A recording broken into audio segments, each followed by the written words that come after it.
other parents find out that I research and teach about kids' everyday life and digital media and how family life is affected by things like smartphones and video games, parents tend to corner me with questions, and they tend to share their anxieties. And there is a lot of anxiety out there. Parents let me know that they're worried when they walk into a room and their tween and all of their friends are looking down at something. And parents say to me, I'm concerned that our kids have no social skills. I'm concerned that my kid is addicted to games. I'm concerned that they're double screening and multitasking to the point that it's not clear that they'll ever really be able to focus on anything. I'm concerned that they're going to take a naughty picture, hear about a naughty picture, receive a naughty picture, and their innocence will be destroyed. I'm concerned that they're going to become a cyberbully, or be cyberbullied, or be blackmailed, or I don't know. I don't know what they're doing on there, but I'm worried about it. I heard a bad news story. Well, I believe, based on my research, that this is just a normal part of the cycle of anxiety about technology, right? As a media historian, I can say that because people were concerned about the train moving more than 30 miles an hour.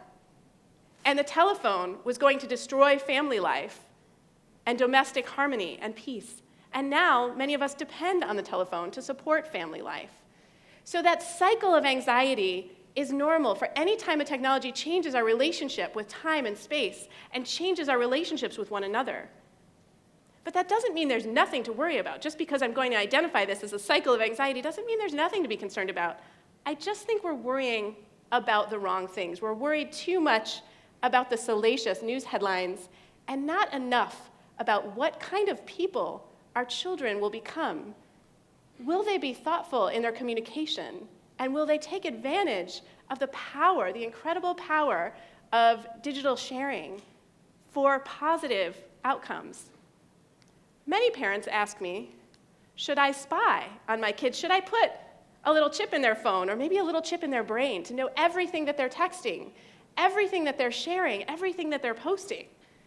Well, one of my big questions back to those parents is, what would you really be looking for? Because their text will be very, very boring, right? So we really need to know, before we even start down the road of spying, what would we even be looking for? And before we try to catch our kids doing the wrong thing, we need to think about, have we done a good enough job modeling the right things?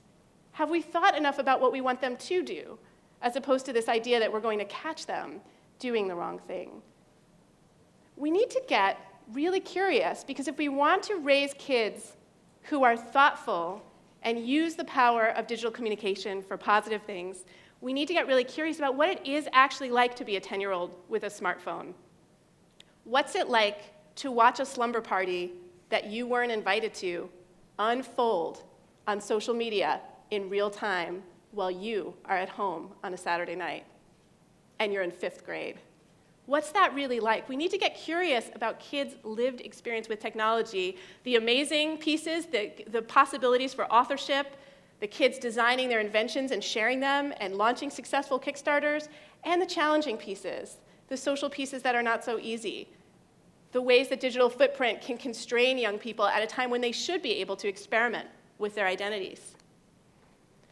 So I designed some research to take me into kids' experiences, because in order to raise kids with empathy, we need to understand more about their day-to-day lives. We need to research kids in their habitat, find out what's really happening. And the great thing is, when I've gone to groups of kids who are mostly 10 to 12 years old in the last 2 years and said to them, look, I have a PhD in media, technology, and society, but you are the experts. Tell me what it's like to be an 11-year-old with a smartphone with access to that much information. Or tell me what it's like to be the last kid in your class to get one, or the first. They put on their expert hats. These 10 to 12-year-olds are so smart. They put on their expert hats and they come at me with these incredibly high-level insights. I'm talking bullet points. Okay, they're coming back with really thoughtful questions, ideas, and solutions. So I worked with them to co-create some solutions to some of the problems that they see. And in those conversations, I'm learning a lot about their day-to-day lives. So the conversation itself tells me that these kids are very creative, very insightful, and that they do have a lot of empathy, but that they need modeling, and they need help navigating this world. So the first problem that the kids tell me about everywhere I go is this, that every time someone tries to reach them, they feel like they need to be accessible because the technology allows for that. The technology allows for me to send you a text message and get instantaneous feedback.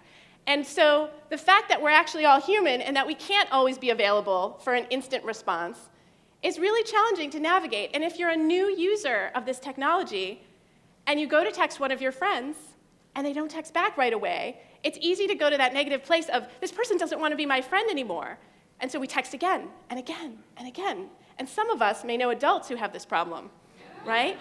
And so we need to really get curious, what could this person be doing, right? That's the least likely thing. The least likely thing is they don't want to be my friend anymore. The most likely thing is that they're doing something else. They're sleeping, they're doing their homework, they're eating dinner with their parents.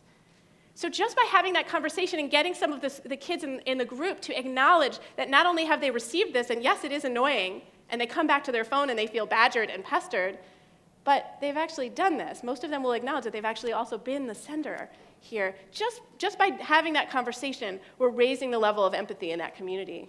But then we co-create a solution. And this is just a prototype. You can't buy this for your most annoying friend. But just know that they came up with this great solution where it limits the number. This is an app, the TextLock app, that limits the number of texts you can send when they're not being responded to in a certain window of time. So if I start texting somebody, I can only text them so many times, and if they don't respond, I have to stop and walk away. Well, this app does not exist, but empathy is the app, right? So what we really need to do, and what I tell the kids to do, is just close your eyes and imagine your friend doing her homework, or shooting some hoops in the driveway with her dad, or eating dinner with her family, and you'll be okay. You'll realize that she just can't get back to you right now. And it's really helpful for the kids, right? They really don't need this app. Empathy is the app. They don't need TextLock. The next problem they talk about is, what do you do when you send a communication and it's not so nice? Or you send a communication, and because the affect isn't there when we text or when we post to social media and we can't see the other person, maybe we're unintentionally not so nice. We hurt their feelings in some way. So they came up with an app called Sparkle Chat that asks a very important question when we type our next communication, which is just, are you sure you want to send that? Now, how many people in this room feel like if they had just had this app, some problem in their lives, in their communication, could have been prevented, right? We probably all need a little app that gives a little thought bubble. Are you sure you want to send that? Now, the young version of this app, because the kids design levels, because they're so smart, they design levels. So for very new users of this technology, they also said that if you persist, if you send after getting that, are you sure you want to send that, where it's detected some problem in the communication, and you persist and you send, then it sends a copy to both the recipient's parents and the sender's parents. Now, I'm a mom, and I could not have designed a more parental app for kids learning how to communicate with one another. And this suggests that even though the kids have tech savvy, they still want some mentorship, right? They need our mentorship, in fact, more than they need monitoring, more than they need us to spy on them. They need us to help them figure out, what do we do when things go wrong in a communication, and how can we avoid it if possible, and how can we fix it if it's already happened? The next application that I worked on with the kids came about in response to a problem that every single group of kids I've talked to has. Every single kid that I've met this age, who I've talked to about what problems in your life does technology exacerbate, have all talked about the most important people in their lives being inaccessible because of technology, because the cloud of technology that surrounds these people makes them so inaccessible when they are needed most. And they often don't seem to know when they're needed. They feel like they're not needed. So they designed an app, Stop Texting, Enjoy Life, for their parents. And this app is voice activated, and it will actually shut down mom or dad's phone. So what it does is you train the app to recognize your voice, the voice of your children, so that random kids can't come up to you on the street and turn off your phone.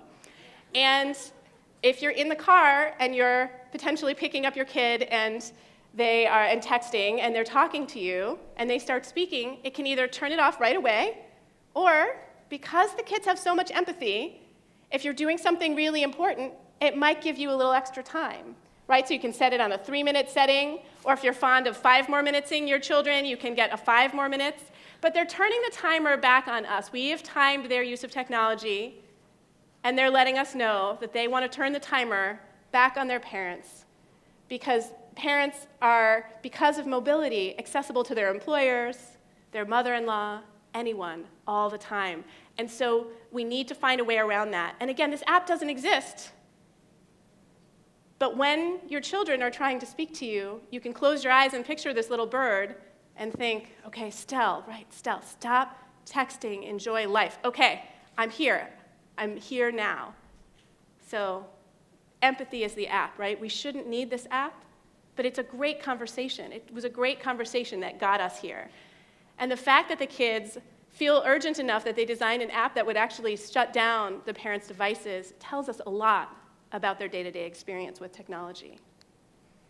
They do want our attention. They may seem like they don't, especially at the age that many of them are getting their own mobile devices, but they do want our attention, and they need our mentorship. They need help so that they don't become like the 6th grader I met who was carrying around the phone where she had the messages from 6 months ago where she'd broken up with her best friend, and she was going over them and over them. She still was walking around with this.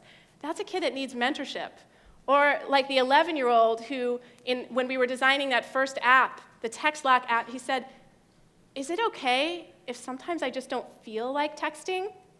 A 5th grader. Yes, it's okay. It's okay if you don't feel like texting, right? We don't have to be plugged in all the time. So this suggests, again, they really do need adult mentorship. They have tech savvy, but we have wisdom. We've not been invited to a birthday party before, and maybe that experience wasn't mediated by social media, but we've had that experience. So what we really need to do is not to design an app to spy on our kids. There is no app that can raise kids in the digital age for us. Instead, we need to get really curious about kids' day-to-day experiences.